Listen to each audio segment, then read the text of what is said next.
جادو اور جنات کا اثر ہے یا نفسیاتی بیماری ہے، کیسے پتہ چلے گا؟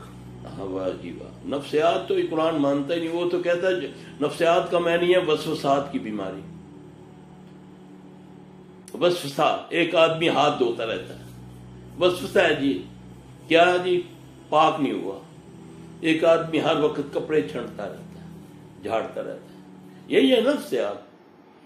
نفسیات قرآن کیا کہتا ہے؟ قرآن کہتا ہے الذی یوسوس فی صدور الناس من الجنۃ والناس۔ اب ایک پیر جو ڈنڈا پیر ہوتے ہیں، یہ آپ کے دل میں ڈال دیتے ہیں بھئی آپ پر جادو ہے۔ اب اس نے آپ کو وسوسہ ڈالا، اور کس نے کیا؟ یہ تمہارے کسی قریبی نے کیا۔ ایک دم خیال آ گیا یہ تو میری تائی کے ساتھ نہیں لگتی، وہ خبیث کو شیطان نے ذہن میں ڈال دیا کہ یہ تائی کے بارے میں سوچتا ہے، کیونکہ ایسے لوگ ہیں نا دنیا میں جو بندے کو دیکھتے ہی سب کچھ بتا دیتے ہیں، تو نے یہ کیا۔ یہ ہندوؤں میں بھی ہے، بدھ مذہبوں میں بھی ہے، عیسائیوں میں بھی ہے، یہودیوں میں بھی ہے۔ ایسے لوگ، ان کو کاہن بولا گیا ہے، یہ ان کو نبی صلی اللہ علیہ وسلم نے بد دعا فرمائی، اور ان کے پاس جانے سے اللہ کے نبی نے منع فرمایا۔ آپ نے فرمایا جو کسی کاہن کے پاس گیا، اس نے اس کی تصدیق کی، تو اس کی 40 دن کی عبادت قبول نہیں ہے، اور دعا تو عبادت کا مغز ہے۔ پھر آپ نے دوسری حدیث میں فرمایا کہ اس نے اس کی تصدیق کی، میری شریعت سے وہ آؤٹ ہو گیا، اس کا میری شریعت سے کوئی تعلق نہیں۔ تو ہم کہتے ہیں نہیں جی یہ بڑا پہنچا ہوا ہے، دیکھتے ہوئے سارا کچھ بتا دیتا ہے۔ تو نبی صلی اللہ علیہ وسلم پر تو وہی آتی تھی، تو آپ کو پتہ چلتا تھا، ورنہ تو بڑے دھوکے دے جاتے تھے آپ کو، نہیں؟ تو اس کو بھی سمجھیں۔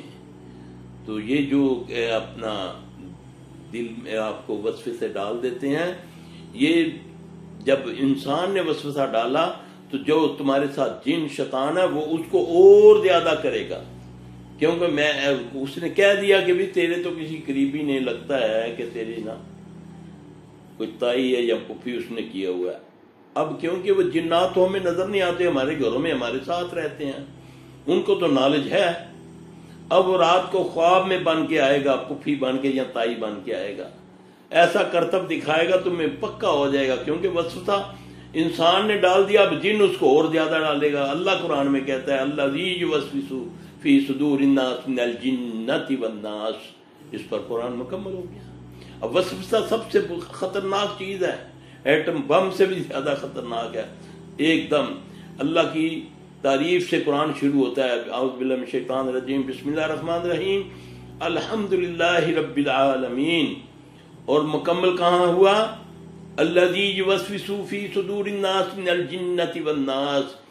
اگر کسی نے پورا قرآن پڑھا سمجھا اور اللہ نہ کرے کسی ایسے وسوسے پر اس نے بلیو کر لیا، تو وہ پورا پڑھا پڑھایا اس کا جو ہے نا وہ ختم ہو جاتا ہے، ضائع ہو جاتا ہے۔ اس کو کہتے ہیں نفسیاتی بیماری۔ پھر نفسیاتی بیماریوں کو کیا علاج ہے؟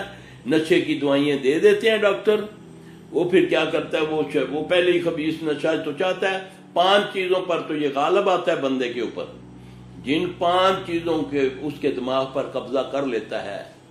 پہلی چیز غصہ، حرام ہے لیکن حکم ہے کہ پی جاؤ، ایک وہ چیز ہے حرام جس کو پینے کا حکم ہے۔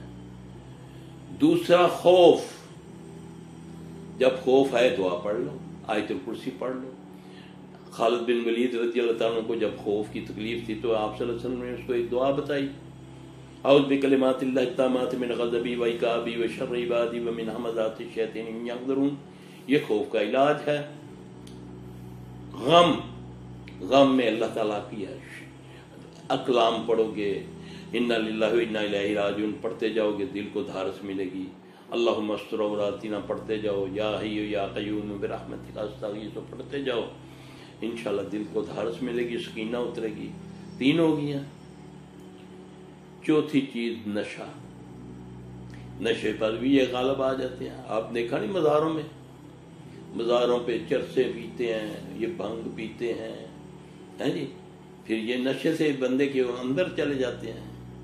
تو یہ نشے کی جب دوائیں دیتے ہیں، دیکھتے نہیں جو یہ دوائیں کھاتے ہیں وہ کہ پھول جاتے ہیں، لڑکیوں کے بال نکل آتے ہیں چہروں کے، موٹیاں ہو جاتی ہیں، جسم بے ڈول ہو جاتا ہے، چہرے دانوں سے بھر جاتے ہیں جی، لکھا ہوتا ہے دعائیوں پر یہ والا، خوف، غصہ، غم، نشہ اور شہبت، ان 5 چیزوں پر یہ غالب آ جاتا ہے، 4-5 چیزوں پر۔ اللہ تعالیٰ ہمیں محفوظ رکھے۔ کیا جن بھی نظر لگا سکتے ہیں؟ جن کی نظر بھی لگتی ہے۔ نبی علیہ السلام ایک دفعہ گھر میں تشریف فرما تھے، دیکھا تو عائشہ رضی اللہ تعالیٰ عنہ ایک لونڈی کو دم کر رہی ہیں۔ آپ نے فرمایا عائشہ کیا کر رہی ہے؟ عرض کی یا رسول اللہ صلی اللہ علیہ وسلم اس کو میں دم کر رہی ہوں۔ آپ نے اس کے چہرے پر کوئی چیز نشانی دیکھی، آپ نے فرمایا ہاں ہاں اس کو قرآن سے دم کرو۔ اب یہاں ہمیں اللہ نے اپنے نبی کے ذریعے پورے قرآن سے چھوٹ دے دی کہ جو جس طرح چاہو قرآن سے دم کرو، پورا قرآن شفا ہے۔ وَنُنَزِّلُ مِنَ الْقُرْآنِ مَا هُوَ شِفَاءٌ وَرَحْمَةٌ لِلْمُؤْمِنِينَ وَلَا يَزِيدُ الظَّالِمِينَ إِلَّا خَسَارًا۔ ظالم وہ ہے، جو ظالم ہے وہ قرآن سے خسارے میں رہے گا، ورنہ تو قرآن کیا ہے؟ یہ شفا اور رحمت ہے مومنوں کے لیے۔ تو اللہ ہمیں مومن بنا دے۔ مومن وہی ہے جو نبی کو نہیں، نبی کی مانتا ہے، وہ مومن ہے۔ جو اللہ کو نہیں مانتا، اللہ کی مانتا ہے، وہ مومن ہے۔ تو ہم تو خود ساختہ بنے ہوئے ہیں، سارے اپنی من کی پوجا کرتے ہیں اور کہتے ہیں کہ ہم مومن ہیں۔ اللہ ہمیں سمجھ عطا فرمائے۔ سبحانک اللہم ربنا و بحمدک اشہد ان لا الہ الا انت استغفرک و اتوب الیک۔